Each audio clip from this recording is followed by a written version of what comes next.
தூத்துக்குடி மாவட்டம் விளாத்திக்குளம் அருகே வைப்பாற்றில் நள்ளிரவில் படு ஜோராக நடைபெற்று வரும் மணல் திருட்டு காட்சிகள் வெளியாகி உள்ளது.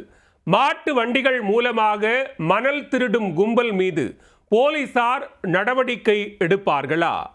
மணல் கூழாங்கற்களின் குழந்தை, நீ மண்ணை வெட்டுவது எங்கள் மழலையை வெட்டுவதற்கு சமம். திருட்டு தொழிலை விட்டுவிடு, திருடிய மணலை கொட்டிவிடு.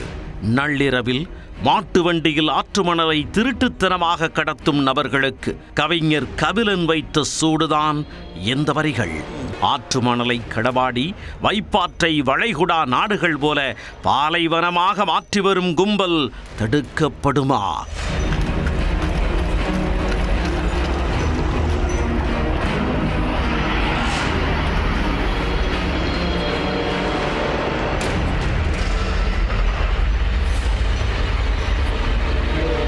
கேரள மாநிலத்தில் உருவாகி தேனி, விருதுநகர் மாவட்டங்கள் வழியாக பாய்ந்து தூத்துக்குடிக்கு 40 கிலோமீட்டர் வடக்கில் மன்னார் வளைகுடாவில் கலக்கும் ஆறு வைப்பாறு.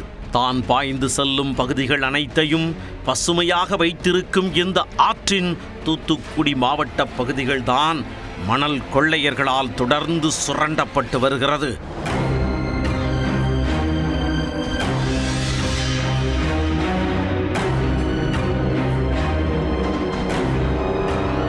பல்லாயிரக்கணக்கான விவசாய நிலங்களுக்கு பாசன வசதியை கொடுத்து கொண்டிருக்கும் இந்த ஆற்றின் இன்றைய நிலை கவலைக்குரியதாக மாறி வருகிறது. வைப்பாற்றில் மணல் திருடுவது என்பது ஏதோ தங்கள் பாட்டன் பூட்டன் தூக்கி கொடுத்த பூர்வீக உரிமை என்பது போல் மாட்டு வண்டிகளை கொண்டு வந்து வைப்பாற்றை வஞ்சனையின்றி காலங்காலமாக சுரண்டி வருகிறார்கள்.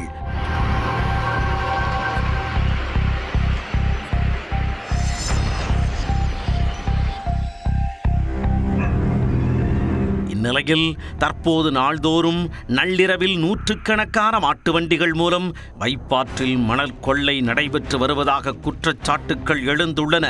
விளாத்திகுளம், குளத்தூர், வைப்பார், எட்டயபுரம், சங்கரலிங்கபுரம், காடல்குடி, பனையடிப்பட்டி, வேடபட்டி, கரிசல்குளம், சிங்கிலிப்பட்டி என ஒரு கிராமத்தை கூட விட்டு வைக்கவில்லை இந்த பாதக கும்பல்.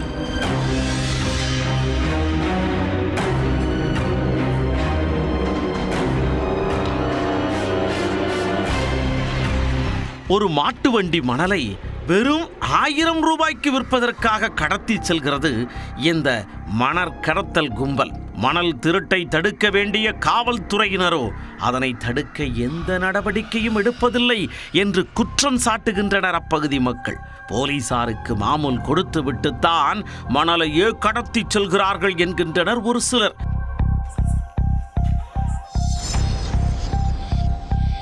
விளாத்திகுளம் பகுதியில் அரசு கட்டட பணிகளுக்கு ஒப்பந்தம் எடுத்துள்ள ஒப்பந்ததாரர்கள் இந்த திருட்டு மணலைத்தான் அதிக அளவில் வாங்கி பயன்படுத்தி வருகின்றனர் என்ற குற்றச்சாட்டும் எழுந்துள்ளது.